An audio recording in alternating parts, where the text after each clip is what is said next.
Capítulo 13. A vida e a minha vida. Uma ampla análise da história intelectual do mundo ocidental oferece uma perspectiva interessante de que a fé não é cega.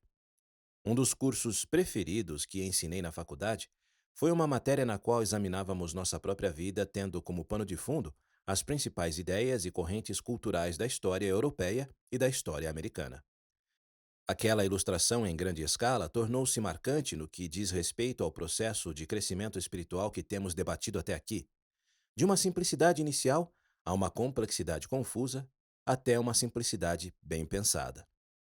Dois padrões sucessivos de simplicidade primitiva, a Igreja medieval e as monarquias europeias, dominaram a civilização ocidental durante séculos de relativa estabilidade. Então, veio o século XX, que gerou algumas complexidades devastadoras que ainda hoje amarram a maior parte do mundo moderno em uma teia de confusão intelectual, moral e espiritual. Que simplicidade iluminada poderia suceder a essa complexidade? Primeiro, visualize um esboço em um quadro negro, mostrando um pequeno quadrado dentro de um quadrado maior. O quadrado maior é a vida, e o menor é a minha vida. A ideia é que, durante séculos, grandes forças históricas definiram o quadrado externo, ditando o que significava a vida em geral. Esse significado abrangente da vida muitas vezes controlava o sentido do quadrado minha vida de cada pessoa. Sabemos que isso se trata de uma abrangente generalização, mas estamos fazendo uma análise bem generalizada. Ao longo da Idade Média Europeia, a Igreja Cristã e, posteriormente, os monarcas de vários países definiam o propósito da vida como eles bem entendiam. Eles exerciam uma influência tão dominante que, para a maioria das pessoas, a Igreja e os reis podiam inclusive definir, dentro de uma estrutura mais ampla, a vida micro das pessoas, dependendo geralmente de sua classe ou de seu status. A maioria das pessoas aceitava esse posicionamento segundo uma conjuntura maior, frequentemente porque acreditavam que a explicação da igreja, ou posteriormente a explicação do rei, era a vontade de Deus. Por exemplo, pense nas peças de um tabuleiro de xadrez, representando as principais figuras dentro e ao redor de uma antiga mansão feudal. O rei, a rainha, o bispo, o cavalo, a torre e os peões têm seu lugar, e eles podem se mover apenas até certo ponto e em certas direções, com base em seus papéis prescritos. De modo geral, esta foi uma época em que prevalecia a ordem, com baixa liberdade pessoal. O iluminismo na Europa do século XVIII, a Idade da Razão, começou a mudar esse padrão em função do gradual domínio da ciência e da razão como fontes de explicação do significado da vida, o quadrado maior da caixa, colocando-se inclusive acima da igreja e dos monarcas. Trabalhavam explicações seculares, competindo com a religião e ganhando influência social e cultural. Com o tempo, a ciência e a razão substituíram, ou pelo menos passaram a orientar as explicações religiosas relativas à vida, e as pessoas, no geral, ainda enxergavam a caixa maior como o grande referencial para sua própria vida. Essa época ainda se manteve altamente vinculada à ordem. No entanto, a liberdade pessoal foi ganhando espaço à medida que uma série de revoluções científicas e políticas gradualmente foi abalando a autoridade flexível dos monarcas e das igrejas. Veio então o século XX, quando a caixa maior da vida foi abalada e para muitas pessoas começou a ser desmoronada. Vários antecedentes importantes desse século apareceram no final do século XIX nos escritos de pessoas como Nietzsche, Darwin, Freud e Marx.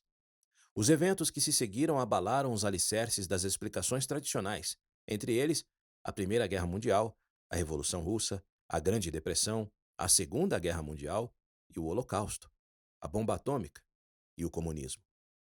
Esses eventos, em parte refletindo as propostas desses escritores europeus do final do século XIX, resultaram em um colapso crescente na confiança da sociedade em um universo ordenado. Aparentemente, resultaram também em uma perda generalizada da confiança no significado da vida, conforme era prescrito na Caixa Maior. Essa época se tornou uma era de relativismo, oferecendo um nível menor de ordem e um nível maior de liberdade pessoal. De certa forma, essas mudanças acabaram oferecendo uma liberdade pessoal quase excessiva, deixando muitas pessoas em busca de orientação, porém sem conseguir encontrá-la. Para ilustrar o que havia se passado, nossa classe debateu alguns exemplos simples que evidenciavam a quebra de explicações tradicionais ligadas à vida. Conforme íamos identificando tais instâncias, apagávamos uma pequena parte do quadrado maior até que, no decorrer do debate, a caixa maior desapareceu. Restou, no quadro, a caixa menor, intitulada Minha Vida, faltando um quadro de referência abrangente, estável ou mesmo discernível em torno dela. A peça musical Um Violinista no Telhado, por exemplo, desenrolava-se em uma aldeia judia russa em 1905, na época em que o reinado tradicional dos czares foi destruído pela Revolução Russa. No início da peça, Tevi, o leiteiro, canta com confiança sobre a tradição. Por causa de nossas tradições, diz ele, cada um de nós sabe quem é e o que Deus espera que se faça. Sem nossas tradições, nossa vida seria tão instável quanto um violinista no telhado. Alguns anos antes, a real fragilidade das colocações tradicionais de TV havia sido profetizada de forma um tanto melancólica pelo filósofo alemão Friedrich Nietzsche, que foi o primeiro a declarar que Deus estava morto. Ao proferir aquela frase sombria, Nietzsche se referia não apenas à morte do Deus da fé judaico-cristã, mas a toda uma gama de absolutos filosóficos, de Platão até seus dias. Pelo fato de todos esses valores ocidentais estarem ligados a esses valores eternos, eles caíram por terra com a morte de Deus. Nietzsche foi, portanto, um dos primeiros pensadores a enfatizar o absurdo da existência humana, a incapacidade de nossa razão de compreender nosso entorno, embora todos tenhamos nascido para viver essa busca. Nas décadas seguintes, assolado por duas guerras mundiais e pelo colapso econômico da Grande Depressão, o psiquiatra austríaco Viktor Frankl conseguiu escrever a respeito de seus anos de opressão em um campo de concentração nazista. As tradições que sustentavam o comportamento do homem estão agora diminuindo rapidamente. Nenhum instinto lhe diz o que precisa fazer, e nenhuma tradição lhe diz o que deve fazer. Muito em breve, ele nem saberá o que deseja fazer. Além do mais, ele será governado pelo que outras pessoas desejam que ele faça. O século XX marcou o início da era do relativismo. Não apenas o relativismo moral, mas o relativismo científico, o relativismo filosófico e o relativismo artístico. Por exemplo, a teoria da relatividade de Einstein influenciou fortemente a ciência, que passou a desempenhar um papel importante na definição da caixa maior. Quão rápido uma mosca está se movendo enquanto voa dentro de um avião em alta velocidade? A velocidade da mosca é relativa ao seu quadro de referência, ou seja, à velocidade do avião. Matéria e movimento podem ser medidos apenas com referência a determinados pontos ou sistemas no tempo e no espaço. E os quadros de referência não são fixos. Eles são relativos às circunstâncias em mudança. Portanto, praticamente tudo é relativo. Em nossa aula, observamos também alguns exemplos visuais e de áudio que mostram como partes da arte, da música e da literatura do século XX refletiram a quebra de estruturas tradicionais de ordem e significado. As artes refletem a sociedade e os tempos em que são criadas, e nesse caso, algumas criações artísticas, obviamente não todas, mas o suficiente para deixar isso claro, refletiam vividamente um colapso da crença em leis e princípios naturais e nos objetivos. Na história da arte, por exemplo, comparamos as paisagens naturais realistas e os retratos das pinturas do século XIX com as figuras, cores e formas frequentemente irrealistas da arte moderna de pintores como Picasso. Picasso não estava mais tentando capturar a natureza ou a realidade objetiva em sua obra. Em vez disso, ele queria penetrar na mente de algum observador individual onde pudesse imaginar a percepção subjetiva ou interna da realidade daquela pessoa. Da mesma maneira, olhando para a história da música, comparamos os sons ordenados e harmoniosos de Bach, Mozart e Beethoven com a música deliberadamente atonal, sons sem harmonia, de Stravinsky ou de Schoenberg.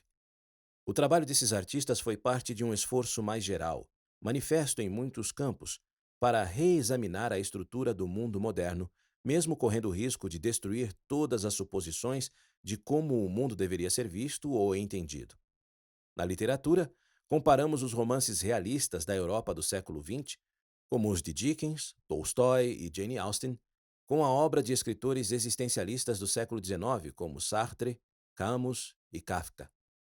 Alguns dramas existencialistas, especialmente em meados dos anos 1900, foram chamados de o teatro do absurdo, retratando a capacidade limitada da razão humana para compreender e, especialmente, explicar as circunstâncias que nos cercam. Por exemplo, na famosa peça de 1955 de Samuel Beckett, Esperando Godot, dois homens conduzem o que normalmente soaria como uma conversa sem sentido, enquanto esperam que alguém chamado Godot chegue conforme prometido. Mas Godot nunca vem. Por que Beckett acreditava que a vida tem apenas o significado que o próprio indivíduo lhe dá? Para ele, esperar pelo que ou por quem nunca vem era uma representação razoável da mortalidade. Em 1990, uma pesquisa conduzida pelo British Royal National Theatre considerou Godot a peça de língua inglesa mais significativa do século XX. Em parte, pela maneira como Beckett captou e refletiu nossa era desmoronada. Godot nos revela a pressão de nosso pesadelo histórico que está por trás disso tudo. Ele apresenta o homem, nu, indefeso, esperando intensamente sozinho, dialogando e conversando para evitar sentir o silêncio infernal. Como não pensar naquelas mortíferas prisões chamadas campos de concentração? As 800 pessoas que consideraram Godot a peça mais significativa de nosso século perceberam que ela revela de maneira assustadora as sombras mais tenebrosas de nossa época avassaladora de lamentável vulnerabilidade e inexplicável crueldade do homem. Tais abordagens literárias sugerem que essa grande caixa objetiva chamada vida quase desapareceu, e que a caixa minha vida subjetiva é apenas o que pessoalmente fazemos dela, o que pode se tornar uma ideia confusa e perturbadora de se contemplar. Mas isso não foge do sentido, especialmente quando interpretado por escritores do século XX como Viktor Frankl, que escreveu com otimismo deliberado que, ao sermos deixados completamente livres para definir o porquê de nossa própria vida, somos responsáveis por e temos a oportunidade de conceder às nossas vidas o significado que desejarmos. Em meados do século XX, o ímpeto das revoluções que derrubaram tantas manifestações da antiga ordem estabelecida, religiosa, moral, política e estética, empurrou o pêndulo histórico, a partir daquela dominadora ordem, atravessando um razoável território de liberdade pessoal e adentrando finalmente em um caos total. Essa transição foi parcialmente impulsionada por movimentos de massa que apaixonadamente estavam em busca de mais liberdade e significado pessoal, recuando-se a deixarem a caixa Minha Vida à mercê de papéis ou de propósitos que obedecessem a modos de vida sujeitos a modelos alheios. Mas o pêndulo desse ímpeto cultural talvez tenha ido longe demais, deixando muitas pessoas imobilizadas em meio a um senso de alienação face ao medo e ao niilismo, amarrados ao ponto de vista de que valores e crenças tradicionais são infundados e que a vida não tem sentido e é inútil. Escritores construtivos modernos como Frankl tentaram mostrar que o vazio moderno de significado surge como uma oportunidade para cada indivíduo definir sua vida de maneira significativa. Porém, é muito difícil, talvez impossível, inferir o significado universal amplo a partir de escolhas puramente pessoais. A preferência individual de uma pessoa não a levará necessariamente aos absolutos universais existentes ou aos que poderiam existir. Isso acontece, em partes, porque o que realmente pesa é a experiência de cada indivíduo. Por exemplo, se alguém está tendo um bom dia, isso significa que existe um Criador? Portanto, em meio à atual confusão moderna, onde se acharia a simplicidade do outro lado da complexidade? A restauração do Evangelho de Jesus Cristo destaca-se como a oportunidade de compreendermos o significado pleno da vida segundo a ótica do quadro maior novamente disponível na Terra. Nossa vida não precisa mais ser tão instável quanto a de um violinista no telhado. Caberia ainda ao indivíduo uma dose de responsabilidade para cumprir sua própria busca de significado segundo a estrutura proporcionada pelo Evangelho? Ou, a exemplo dos peões feudais da Idade Média, iríamos simplesmente esperar Deus impor suas verdades absolutas sobre nós sem a mínima busca ativa e participação e o mínimo esforço de nossa parte? Ao contrário da Igreja na Idade Média, o Evangelho restaurado proporciona enorme valor aos conceitos de liberdade pessoal, arbítrio e crescimento.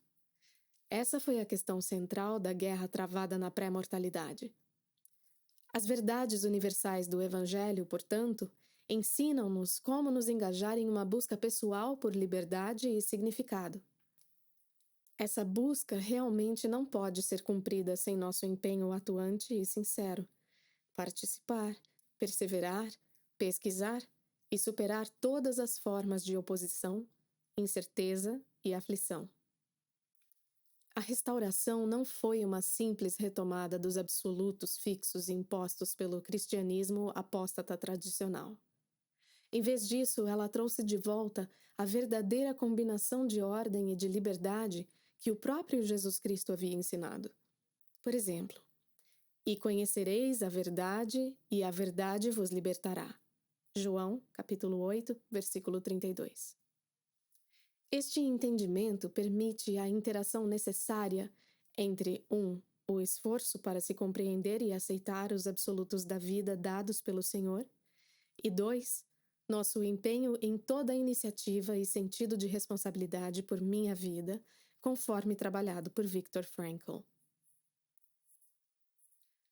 Na realidade, o Evangelho restaurado consiste em nos auxiliar a encontrar e a desenvolver o significado pessoal mais completo de nossa vida. É exatamente por esse motivo que buscamos a orientação e a estrutura dos princípios do Evangelho universalmente verdadeiros. Joseph Smith expressou isso de maneira muito elevada. O próprio Deus, ao descobrir que estava em meio a espíritos e à glória, por ser mais inteligente, julgou adequado instituir leis pelas quais os demais teriam o privilégio de avançar como ele. O relacionamento que temos com Deus nos coloca em condições de avançar em conhecimento, para que sejamos exaltados com ele. Segundo a perspectiva da Igreja, as revoluções contra a opressão religiosa e a política, a exemplo da Reforma Protestante e da Revolução Americana, foram etapas essenciais na preparação da restauração. Diante do fato de as ideias centrais da liberdade individual e do desenvolvimento individual serem absolutamente cruciais, lembrando que a Igreja medieval deu pouca margem a essas ideias. Na realidade, a Igreja que o próprio Jesus havia estabelecido durante seu ministério terreno não só as aceitou, mas as ensinou e as promoveu plenamente. Com base no modelo do capítulo 2, voltado ao entendimento da incerteza, podemos associar o dogmatismo idealista do estágio 1 com a ordem inflexível e os absolutos da Idade Média. E podemos perceber a complexidade do estágio 2 nas proposições revolucionárias do século XX que acabaram nos levando ao relativismo moral. Mas, ao invés de apenas voltar ao estágio 1, precisamos agora do estágio 3, com o crescimento pessoal combinando o real e o ideal, a liberdade e a ordem, operando a real convergência que a restauração trouxe para um mundo livre, sem vínculos, mas caótico. Seria desejo de Deus que viéssemos a aprender que nossas escolhas individuais são de grande significado em nossa vida pessoal? Ou, caso aceitemos seus propósitos universais mais amplos, será que ele admitiria que nunca levássemos em conta essas questões? Perceba a simplicidade da canção da primária "Sou um Filho de Deus", acompanhada das 3 primeiras regras de fé. Ao desenvolvermos nossa compreensão das complexidades caóticas de hoje, veremos que essas ideias poderão se tornar peças do esquema conceitual restaurado para entendimento da vida, o que viria a ser a simplicidade além da complexidade moderna. Primeiramente, a canção da primária nos diz quem somos. Filhos literais de um Pai Celestial literal. Com base nessa premissa, a primeira regra de fé afirma: cremos em Deus, o Pai Eterno, e em seu Filho, Jesus Cristo, e no Espírito Santo. A segunda regra de fé declara nosso arbítrio pessoal e nossa responsabilidade no que tange a minha vida. Cremos que os homens serão punidos por seus próprios pecados e não pela transgressão de Adão. A terceira regra de fé sugere como cada indivíduo pode estar em harmonia com a existência por meio da conciliação entre a ordem universal e nosso arbítrio pessoal. Cremos que, por meio da expiação de Cristo, toda a humanidade pode ser salva pela obediência às leis e ordenanças do Evangelho. Essa explicação simples, mas divinamente revelada sobre o significado da vida, ajuda cada um de nós a compreender individualmente a origem e o significado de minha vida.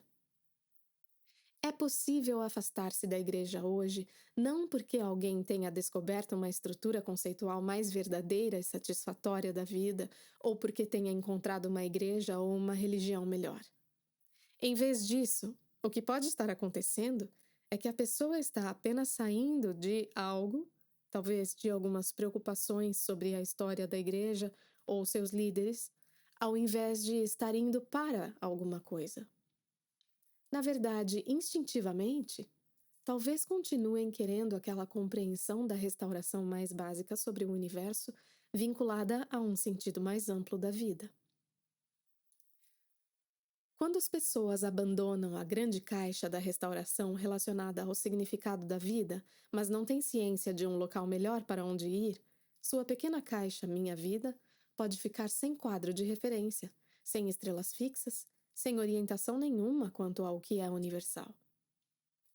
É difícil definir a estrutura universal de uma pessoa apenas em termos do que essa ordem deixa de ser. Talvez seja por isso mesmo que sua desilusão venha a resultar na solidão existencial, que leva ao agnosticismo ou ao ateísmo.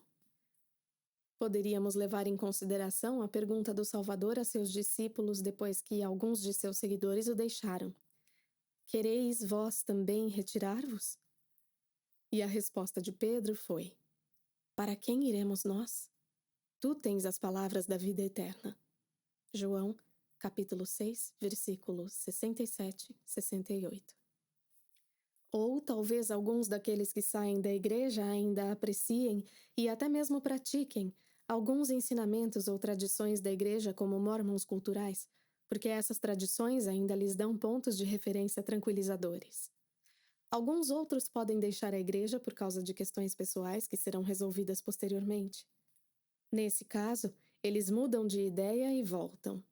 Em alguns casos, depois de criarem seus filhos fora da igreja, eles descobrem que, embora seus filhos concordem com seus questionamentos sobre a igreja, não concordarão com as soluções que encontraram. Quaisquer que sejam os problemas com a igreja, a simplicidade do estágio 3 é um convite para ver essas decepções como parte ainda da complexidade do estágio 2, em vez de uma força tão gigantesca que substitua a grandeza cósmica da restauração do estágio 3. A simplicidade que vai além da complexidade tem em seu cerne as palavras da vida eterna. Alcançar essas palavras de vida vale o sacrifício de lutar para redescobri-las e abraçá-las novamente. Lembre-se, eu daria minha vida, disse Holmes, pela simplicidade do outro lado da complexidade.